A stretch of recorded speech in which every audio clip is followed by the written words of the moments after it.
Alright, so we're testing this out, picking it up, and it looks like we're doing okay.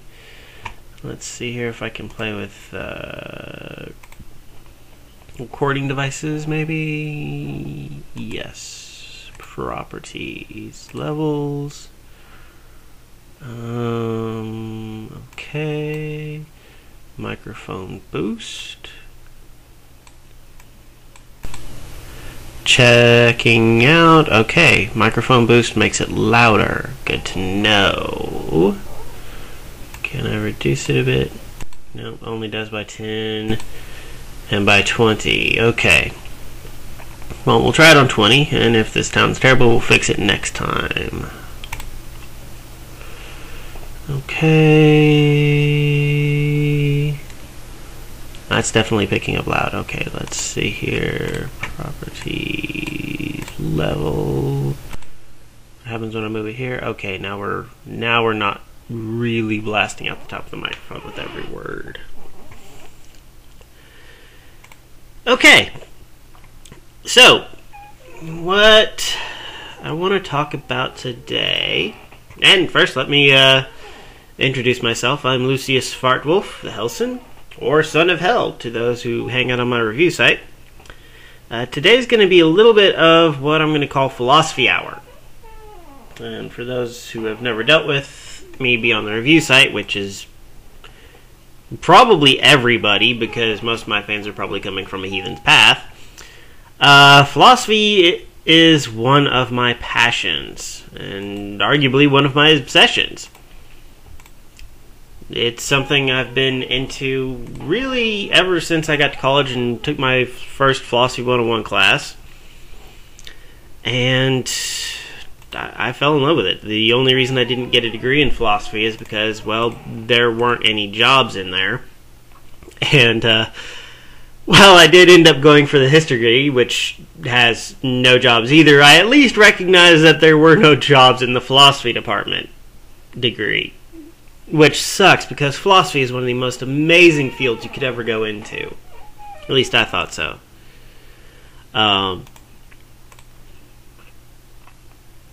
So, I love it. Even if I went into history, I still took my philosophy stuff in there with me. And, sorry, I'm reading funny crap online. I should focus. So, we'll see if I edit this part out, but let's get down to what I wanted to talk about today in the inaugural podcast. And really, I'm sure the inaugural podcast should be stuff about introducing myself, introducing who I am, or yeah, but for recording purposes, this is the first one, this is what I'm talking about. If I told you that 1 in 10 men was a rapist, some of you might believe me. At least if you followed Twitter and were on that whole hashtag yes all women. There was that thing about, sure, not all M&Ms are poisoned, but if you have a bowl and 10% of the M&Ms are poisoned, go ahead, have some of those M&Ms. Now, I'm not going to get into the logical problems of using that as an example, but we'll go with that as an example. If I said 1 in 10 men was a piece of crap, a lot of people would believe it. They'd find it perfectly acceptable, and while some would have a problem with me saying it and state that it wasn't true, well, you could still say it, and people would still believe it. And people still act according to it, which is the important thing. Belief in something as true often makes it as good as valued as true, because people act upon it as if it's a truth, irregardless of whether it's true or not. That's why we have what we call the difference between truth and facts. Truths are things you believe to be true. Facts are things that have been proven to be true. Now, let's take another example. If I said 1 in 15 white people want to kill all other minorities on the planet. Well, a lot of people would actually believe that. A lot of people would be willing to act on that. If I even upped it to 1 in 4 white people want to kill everybody on the planet that's not white, a fair number of people would believe it. There's, the idea of white privilege, white supremacy, that minorities are held back by white people. A lot of people would believe it. It's factually untrue, but a lot of people would believe it. But what if you had the facts to back it up? What if you had academic surveys and the like which showed, hey, 1 in 4 white people want to kill everybody on the planet that's not a white person? If you had facts for it, well, you couldn't really argue with it as a statement of truth or a fact. And you'd want to act accordingly to that in order to protect yourself if you were a non-white person. I mean, as we can see, just with, white cops in minority neighborhoods, people like to take steps to protect themselves and broadcast that, hey, this sort of thing happens. And that's nowhere near 1 1/4 or 1/4 of a population. What if I told you there is a group like that, where between 1 in every 15 people to 1 in every 4 people believes that their ideology is the only ideology that is true or factual, and that all other people need to either be converted to this ideology or killed. And since they don't belong to this ideology, they deserve to be killed, raped, pillaged, so on and so forth. Now, I'm sure there's some in the audience who are like, hey, that sounds like Christianity. Well, it was. About 1,000 years ago. Actually, even about 500 years ago, sorry. But, over here in the West, we had this little thing called Enlightenment, which said, no. That is not good. And if you purport to be good, you cannot do these things which are evil. And since the core message of Christianity basically said, yeah, you're not supposed to do these things because they're evil, most of Christianity, for the large part, has calmed down. They aren't really going around beheading people. I mean, they'll still insist that theirs is the only ideology out there, and, everybody else who doesn't believe is less than they are, and that everybody should be converted, but they typically don't hold that everybody should be killed. There is, however, a monotheistic religion that does believe this, and that does have that 1 in 4 believes non-members should be converted or killed. And it's called Islam. And this is an academically proven fact. This is a fact used in governments. This is a fact used to address, Islamic terrorism, which we're apparently not supposed to talk about, even though there is an Islamic terrorist state in existence now. ISIS is a fully functioning state with its own borders and government. They're trying to expand those borders, and they're trying to ethnically cleanse and religiously cleanse. And this is all documented, even in the mainstream press. This is what they are. This is what they believe, and, 1/15 to 1/4 of the entire Muslim population on the planet agrees with them. And the other 3/4 apparently doesn't disagree enough with them to, take up arms, go out and stop them. Which you'd think would be the reasonable thing, but hey, they've got guns and we don't have guns, and so we'll let them voice their opinion because they've got guns and we don't, and they'll kill us. So I'll agree. Well, at least they will agree. I will not agree, however, because I'm a heathen. And for those of you who do not know what a heathen is, that means I worship the Old Norse gods, the Viking gods. Thor and Tyr, Odin and Hel, Freya, all those nice, lovely gods of my ancestors that Christianity suppressed 1,000 years ago.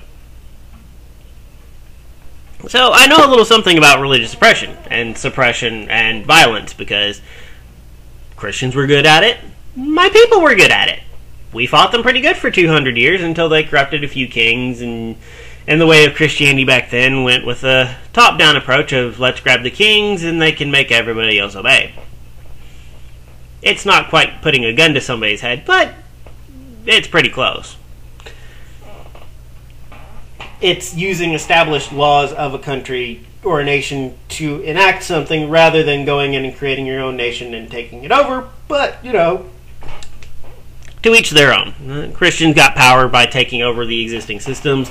Islam took power by erasing existing systems, and you can see this throughout history. Let's see here. So where was I going with this? Oh, okay. So, yes, 1 in 4 believe their religion is supreme and feel that, everybody needs to be converted.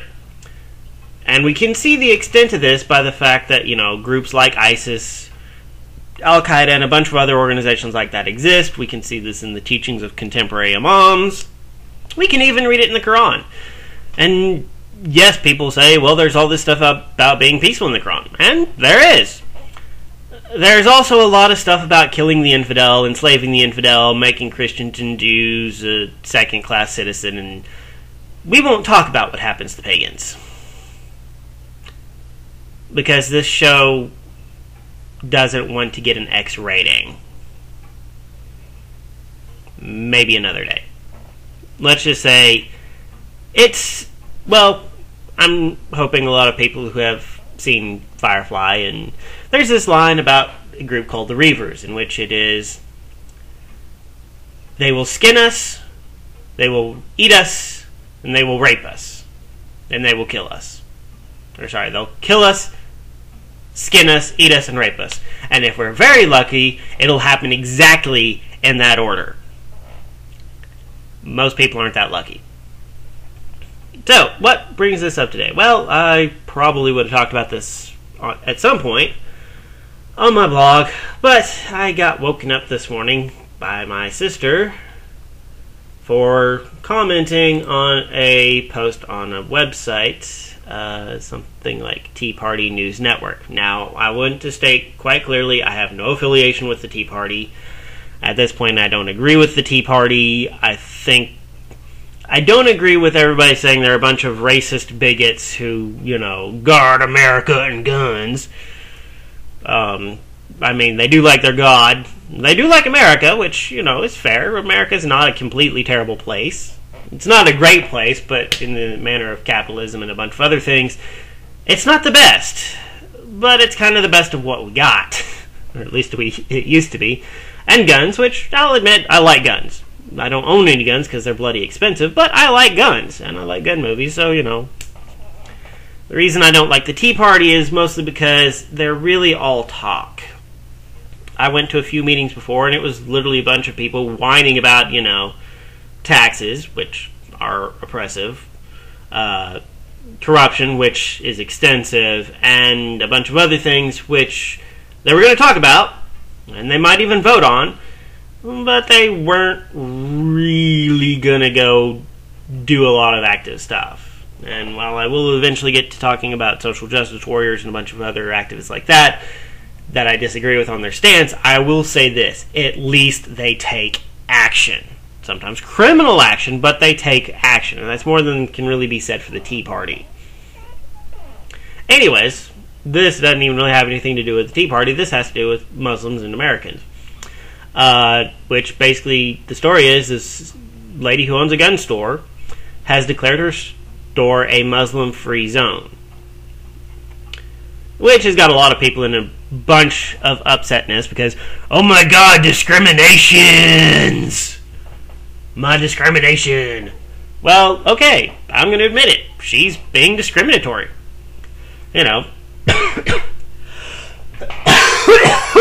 Sorry about that. She's being discriminatory. I'm not going to try and cover that. I'm not going to argue anything else. It is discrimination. But the reason for this discrimination actually does have a lot of logical points. And let's see here. This lady's name is where is her name? Jan Morgan, who owns a gun shop and gun range. And she's basing this argument off the ATF, the Alcohol and Tobacco and Firearms Bureau, telling her that if somebody makes her feel uncomfortable, like for mental illness or mental instability reasons, she has the right to deny them service. Now, she has decided that due to a large number of Muslims meeting essentially her definition of that, which is, hey, let's go kill all non-Muslims, and the fact that American Muslims and British Muslims and all that are going off to join ISIS, has decided that, well, I'm not selling to people I think are mentally unstable, who feel everybody who's not like them should be killed. As she was saying, I'm not selling to white supremacists, we'd all probably be applauding her, if we even heard about it. Okay, so, she's got a 10-point reasoning on her website, and I'm going to read it here, off of the Tea Party website, because I'm guessing they copied it correctly. And I will have links to these below. Point number 1. The Quran, which I have read and studied thoroughly, and which all Muslims align themselves with, contains 109 verses commanding hate, murder, and terror against all human beings who refuse to submit or convert to Islam. Read these verses of violence here. And I may go over and hit her website so I can get the link to that, because I've read some of these verses. And I've even talked about them on my website.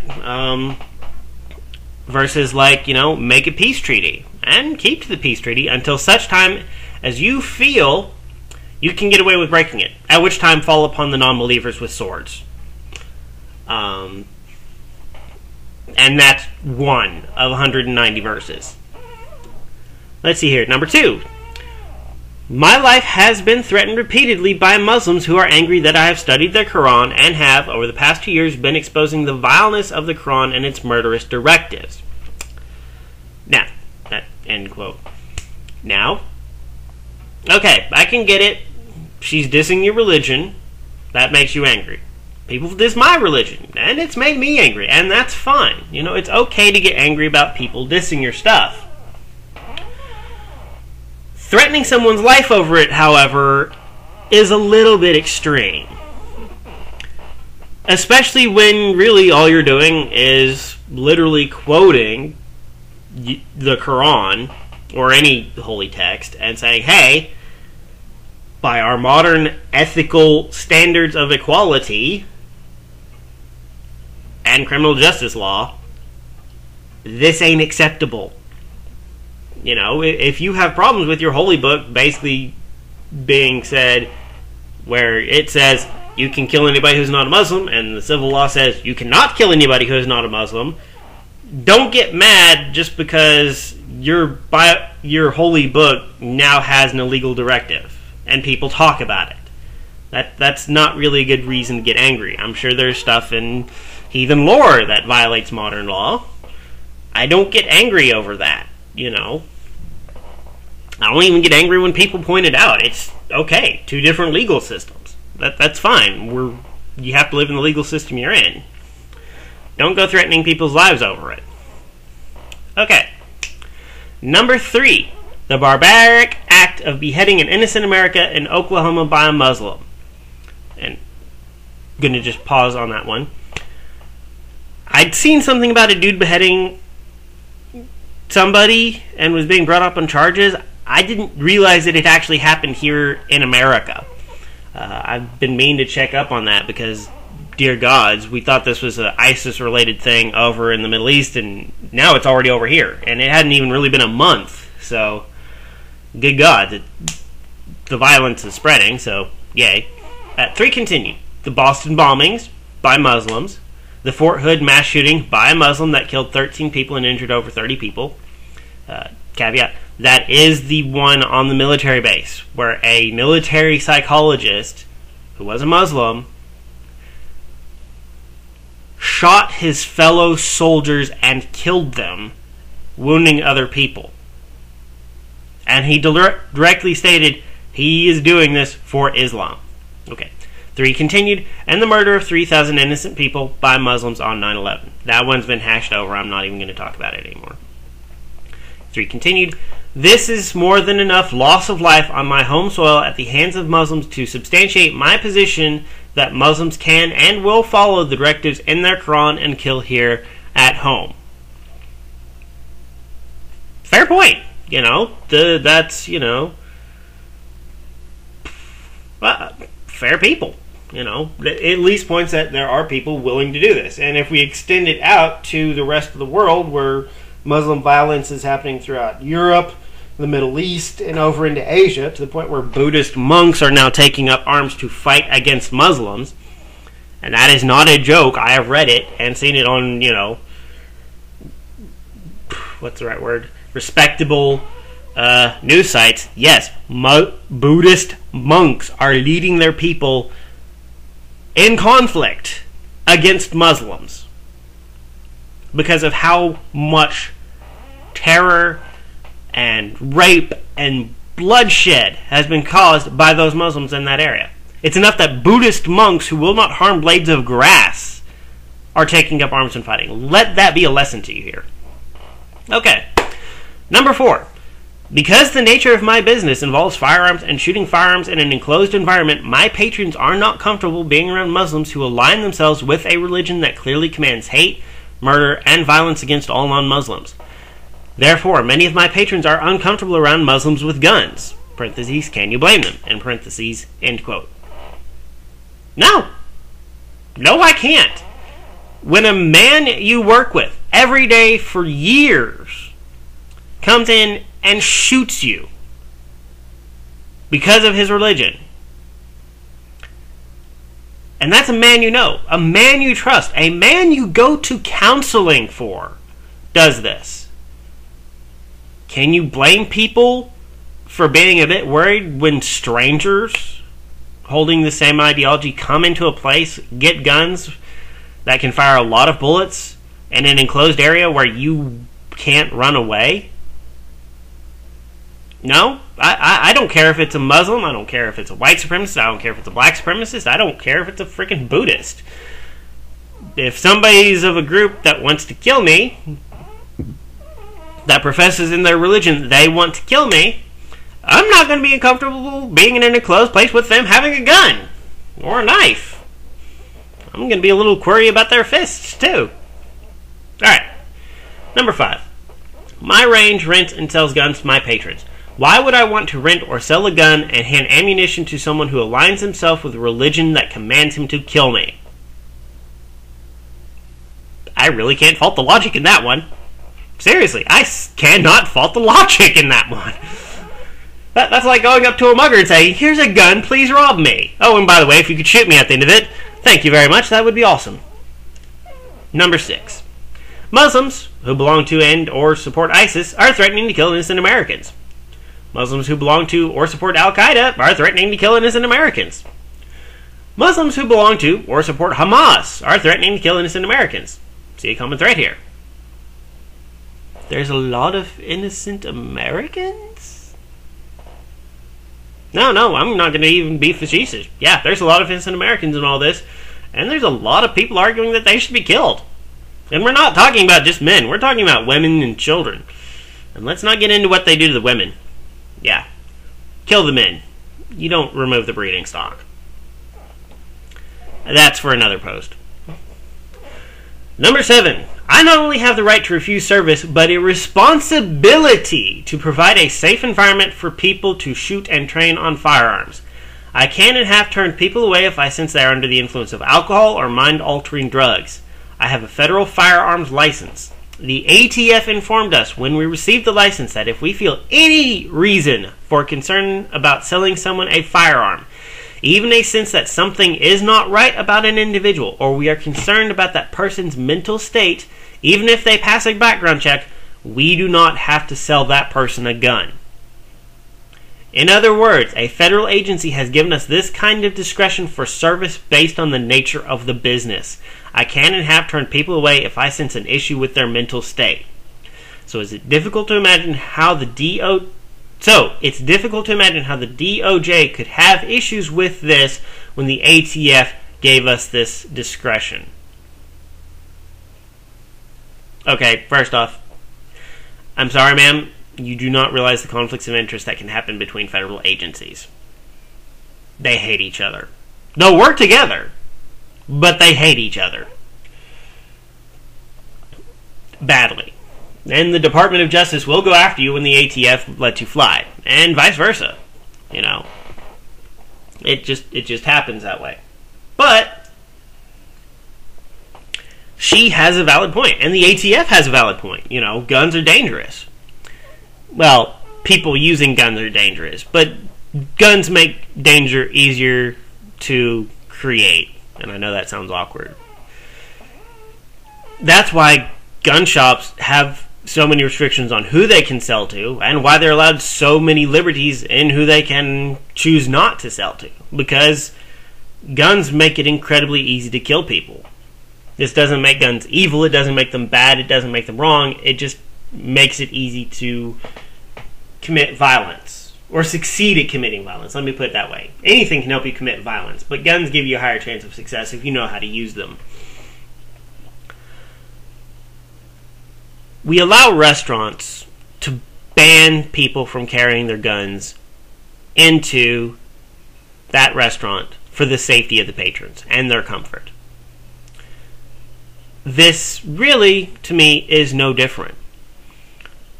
You're not letting somebody perceived as a threat, well, not even perceived as a threat, perceived as a potential threat, not enter an area where they could become threatening for the safety and comfort of your patrons. It's really no different. The fact that we're changing gun owner to Muslim doesn't matter. If you want to argue it's discrimination, okay, well, you're discriminating against gun owners when you won't let them enter your premises with a gun. They're people too. They have rights, you know, and most of them aren't even the kind of people that insist that because you are not a gun owner, you should be killed. That's kind of the opposite of what a gun owner typically believes. Number 8. I have no way of looking at Islam other than as a theocracy, not a religion. Islam is undoubtedly the union of political, legal, and religious ideologies. In other words, law, religion, and state are forged together to form what Muslims refer to as the Nation of Islam. Once again, it is given the sovereign qualities of a nation with clerics in the governing body and Sharia law all in one. This is a theocracy, not a religion. Okay, I can see her point on this one. I've studied Islam quite a bit, run into it a fair bit, studied it quite a bit, you know. 9/11 sparked a lot of people to learn, so a lot of people did learn, and this is where we learned about some of the extremist stuff as well as the non-extremist stuff. And even the non-extremists will admit that Islam pretty much is a theocracy. It is a religion that guides both private and public practice.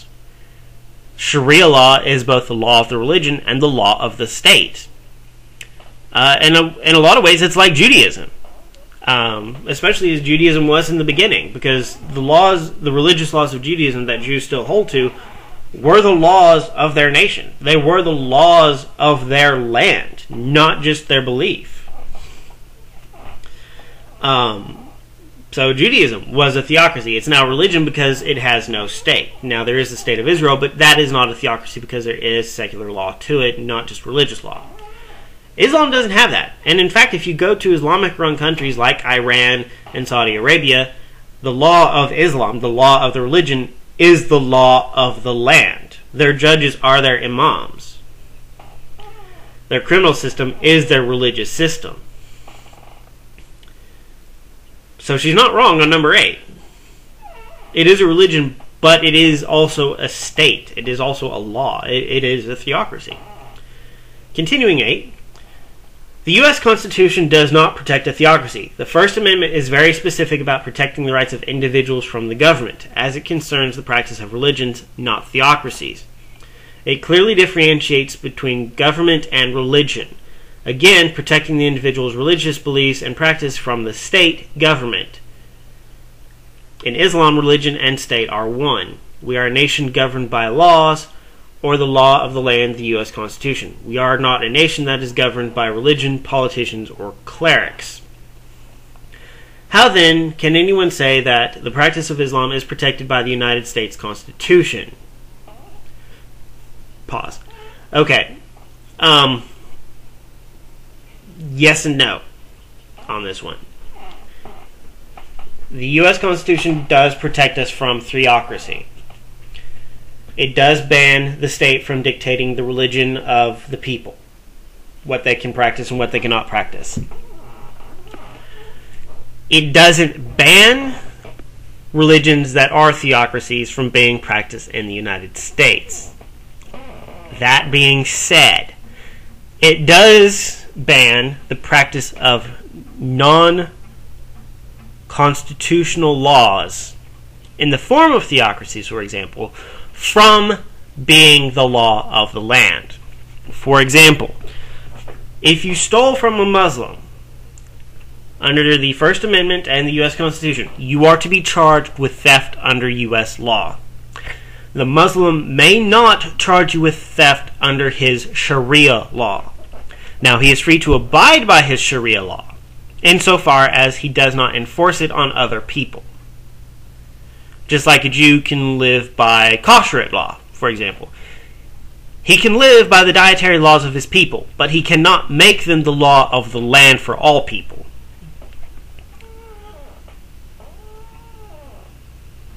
So it is too with Islam. A Muslim may live nominally under Sharia law so long as those laws do not violate the law of the land.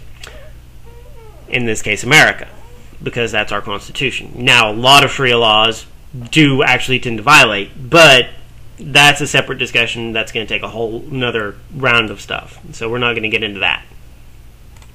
Continuing.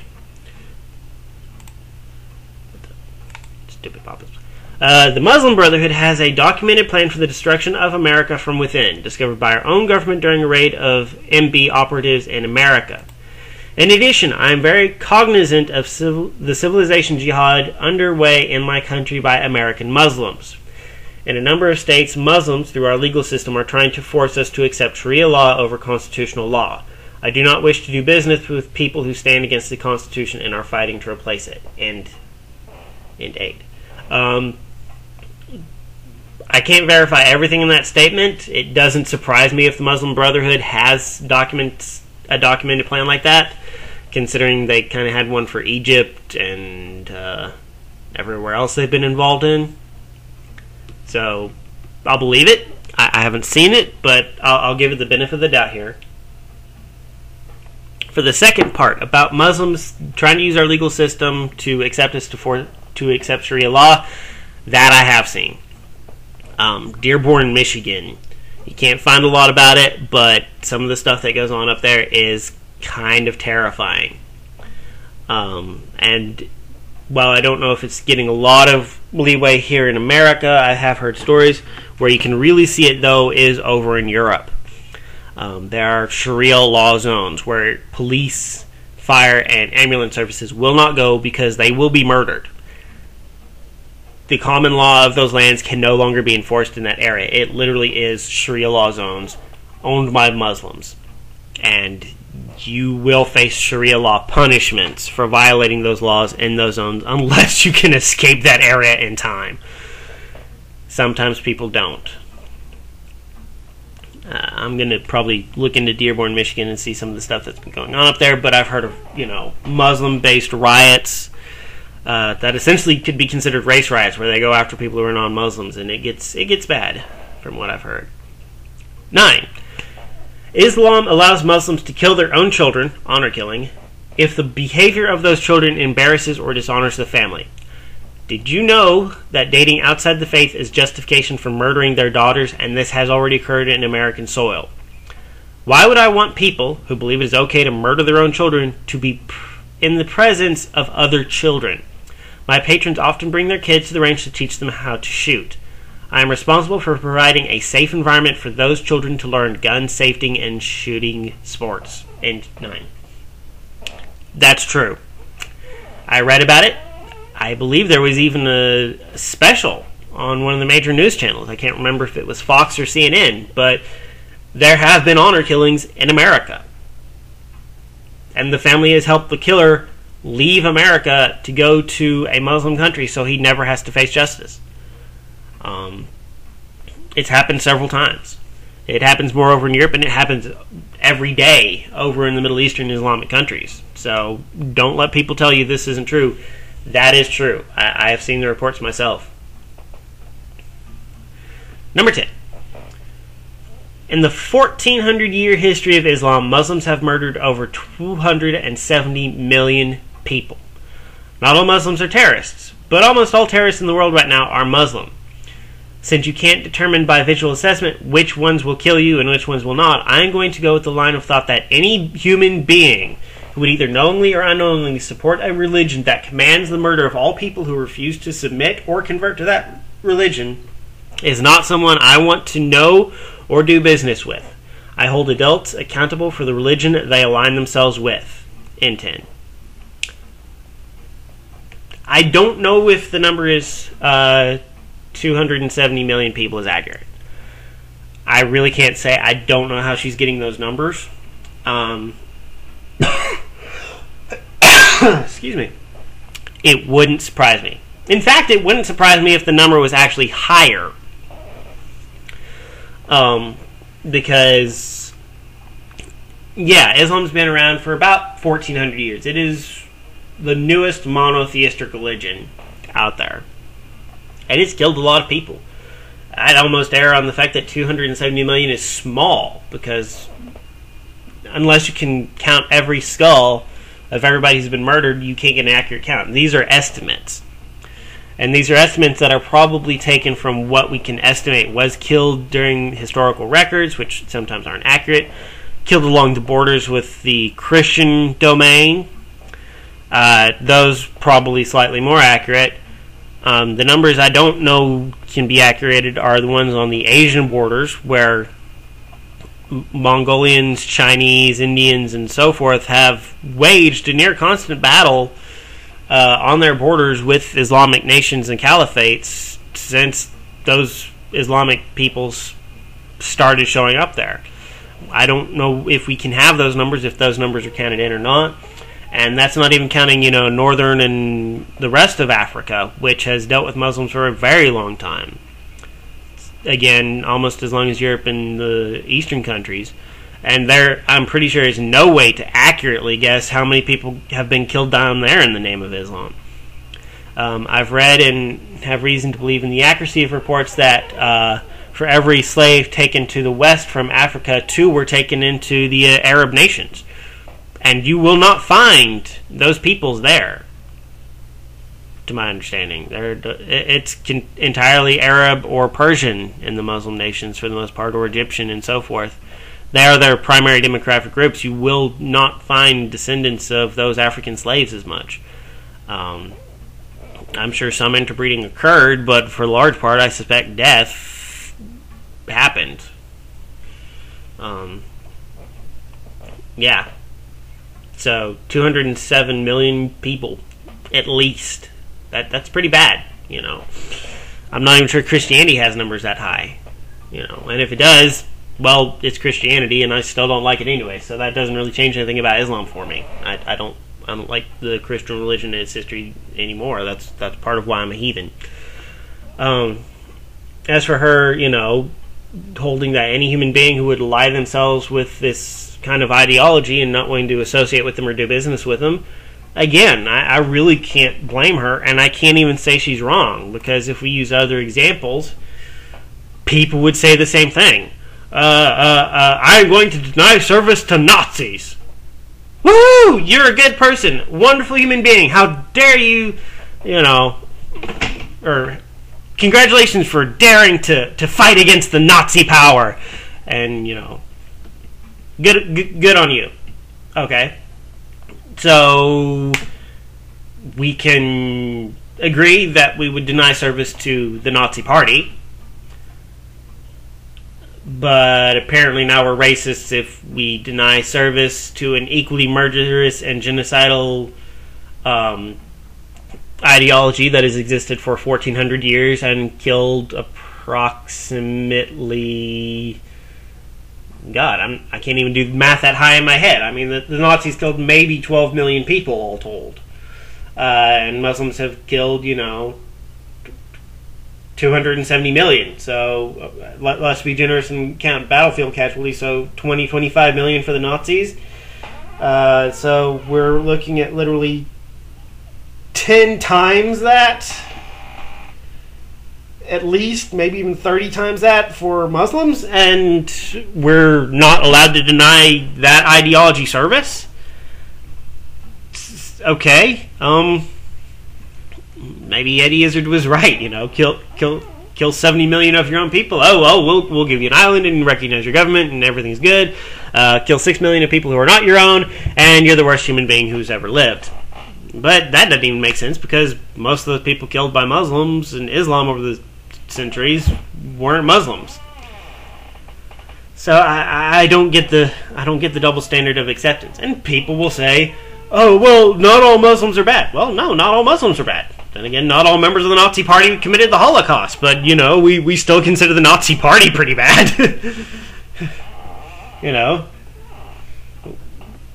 So that a number of people are not bad doesn't mean that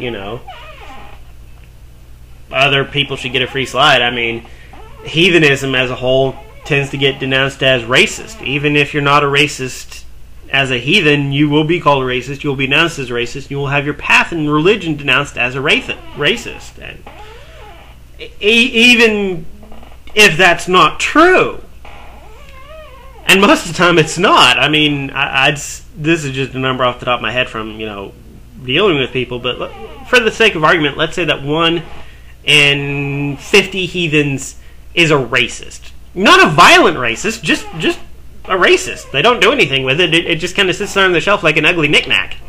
But it's there. That's considered perfect reason to discriminate against all heathens, because how dare they be racists? Well, most Muslims are racist. In fact, their racism is codified in the religion, which is not the case with heathenism. In fact, the opposite's kind of true in heathenism. So we can discriminate against a group of people despite the fact that, a small minority believe a certain thing that's not codified in the religion, but we can't discriminate against a group of people in which a large minority of those people ascribe to something that's part of their religion.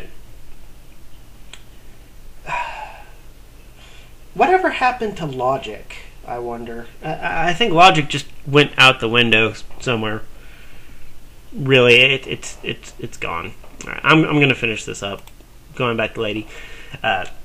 Quotation. In summary, I not only have the right, but a responsibility to provide a safe environment for my customers. I do not believe my decision is religious discrimination because I do not classify Islam as a religion. It is a theocracy terrorist organization that hides behind the mask of religion in order to achieve its mission of world domination. People who shoot at my ranch come from all religious backgrounds. Some are atheists. I do not care about their religious beliefs. I care about the safety of my customers who come to shoot here. The government allows businesses to ban me from entering their business with my gun because the property owner feels uncomfortable or wants to provide a safe environment for their patrons, which is in clear violation of my Second Amendment right to bear arms. So, I should be able to deny service to people on the same premise. Can my government really force me to invite someone who had threatened to kill me into my home or business? I will do whatever is necessary to provide a safe environment for my customers, even at the cost of the increased threats and legal problems this decision will likely provide.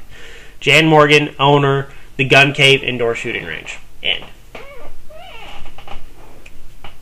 I can't really fault her logic there. I mean, I am going to say that Islam is a religion, but I will admit it is a theocracy. And it is a theocracy that has birthed many terrorist organizations and racist supremacist empires in its history.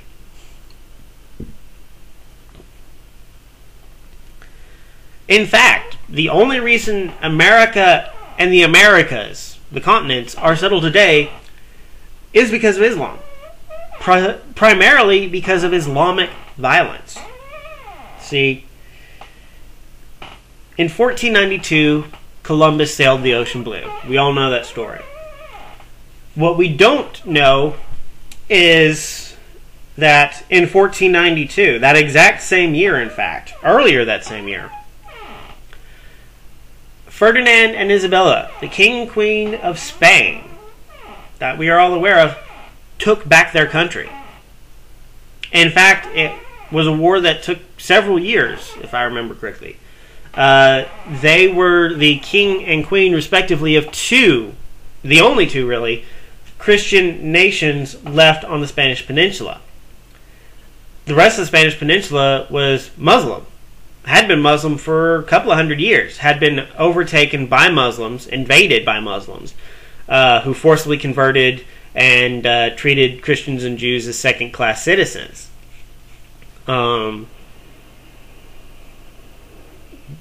Just really, really treated them shitty. And Ferdinand and Isabella joined their two kingdoms together and managed to get an army large enough to push from the northwestern coast of Spain all the way down and take the entire country back from the Muslim invaders.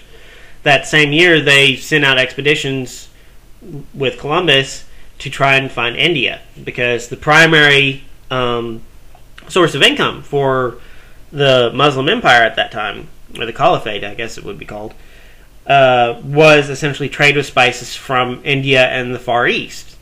And in an attempt to find a way to make enough capital to support themselves so they could keep out Muslim invaders, they sent Columbus to go around the world and try and find a new trade route to the Indies, both to deny the Muslim Empire the commerce of trade and to provide themselves with the funds necessary to pay the upkeep of their military in order to keep their land, to keep from being reinvaded and occupied.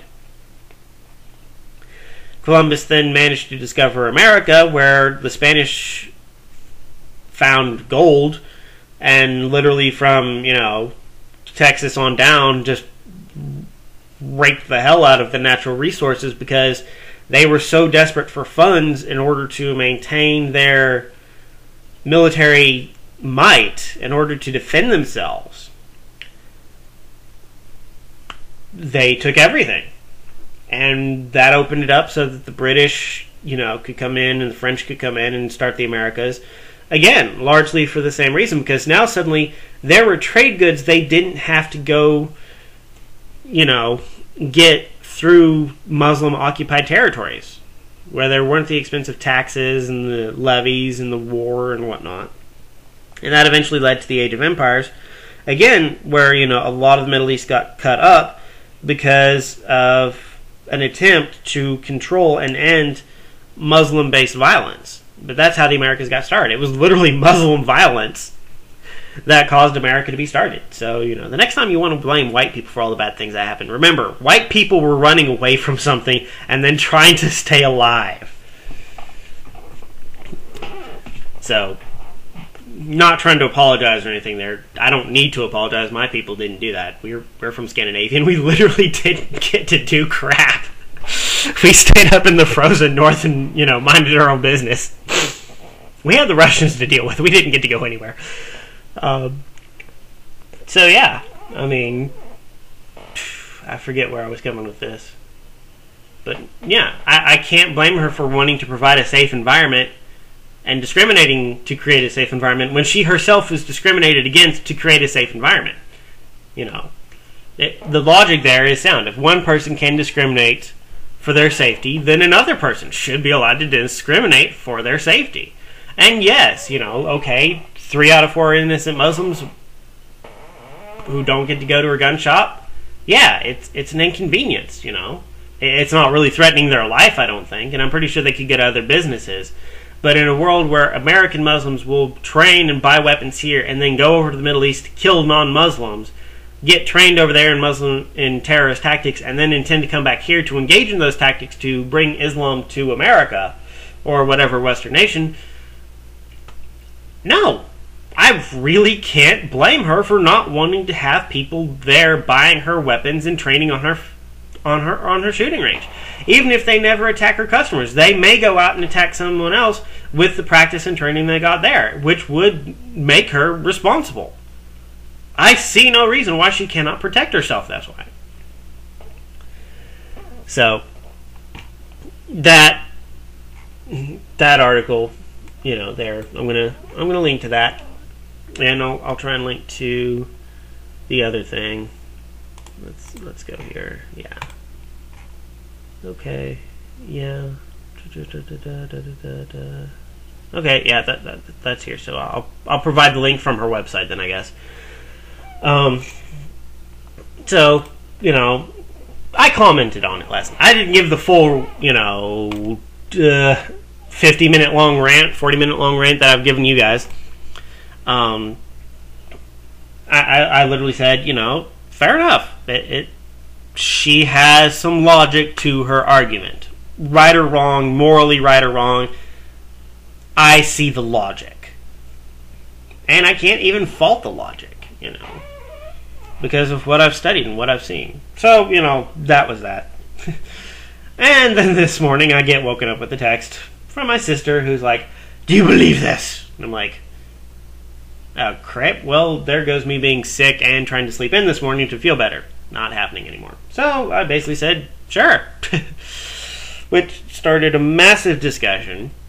And apparently my sister is one of those people who feels that, discrimination is wrong regardless of context or reason. Okay, I again, fair enough. That's a moral judgment, and I can't even fault that moral judgment. We as a nation have decided that discrimination is wrong.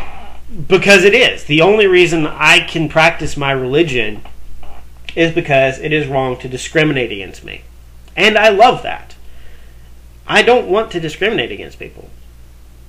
I tend not to discriminate against people. It is against my nature to discriminate against people for who they are. What they believe, even. I'm not going to discriminate against somebody just because they believe something. I'll think they're wrong. I think they're being stupid. I even think they're giving into a violent ideology. I mean, if I met a Nazi on the street today, I'd be like, dude, no, you might want to tone it down a bit.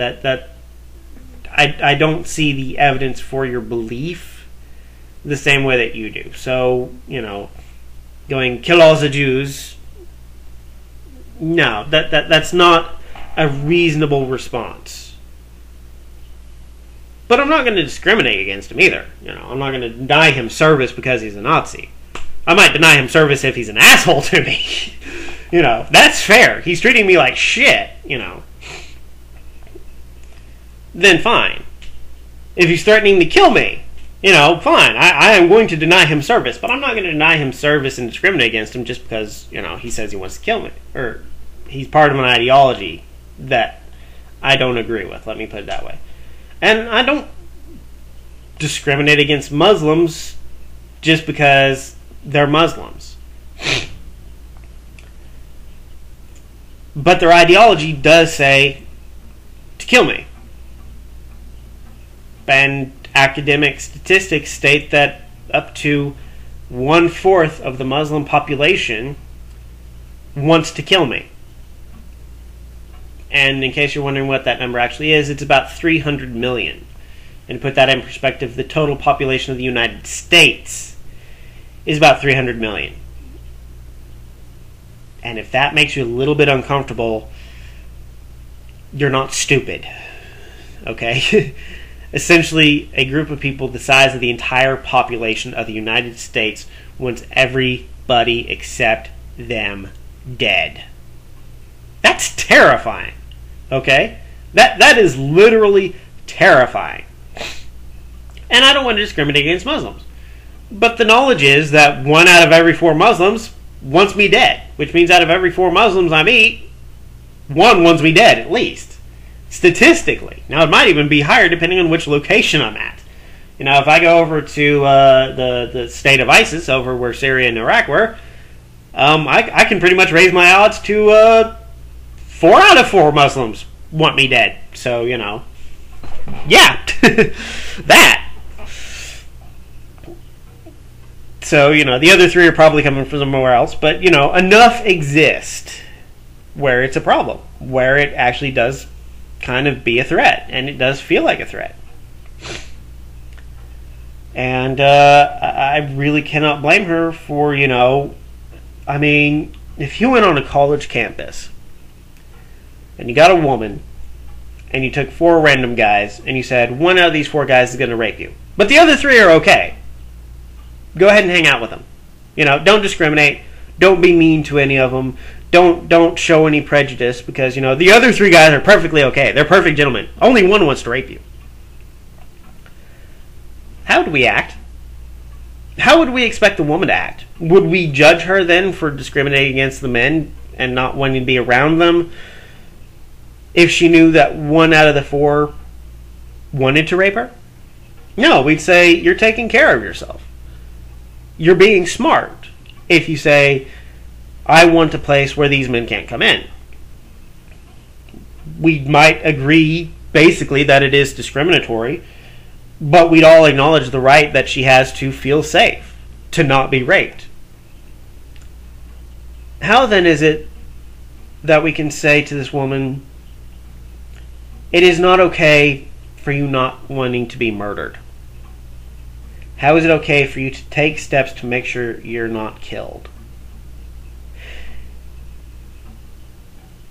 It's not. We cannot say in one instance that it is acceptable to discriminate, and then turn around and essentially the same instance say it is not acceptable to discriminate. It just doesn't work.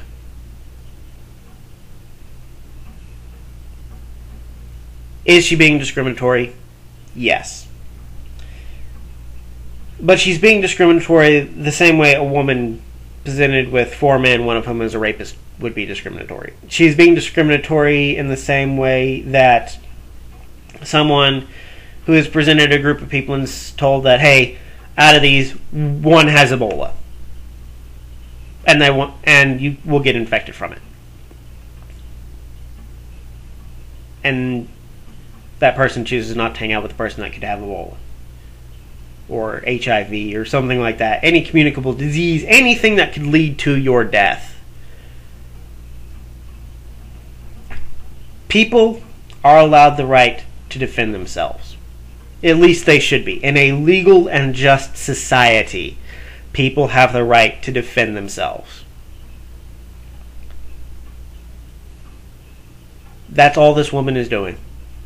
And it doesn't matter that she's basing it off the fact that there's this ideology out there that commands the murder of the non-believer. And it happens to belong to brown people. Which it doesn't even belong to brown people. There are Muslims of every single race on this planet. Which was something my sister hated. It's like, well, you're just doing this because it's a race. It's like, no, Islam is not a race. It is a religion. It is a theocracy. It may occur most primarily in a location on this planet populated by certain people, but it has nothing to do with race. There are, black Muslim countries in Africa. And they're just as bad as the Arab Muslim countries in Arabia. It's how the religion works. Race has nothing to do with it. Heck, there are European-descended Muslims in the Eastern Europe. And they're just as bad as the Arabian Muslims in their country. The same actions occur regardless of race. That means it's the ideology. It doesn't mean, it's a people or a genealogy. It literally is the ideology that does this. So, I have ranted for about an hour. I'm just going to wrap up here. And hopefully most of the podcasts are just going to be more fun than this one. But yes, she has the right to keep herself and her patrons safe. That's where I stand on this. Anyways, I am the son of hell. I wish you all a wonderful day and hella blessed. Thank you for listening. Have a good day.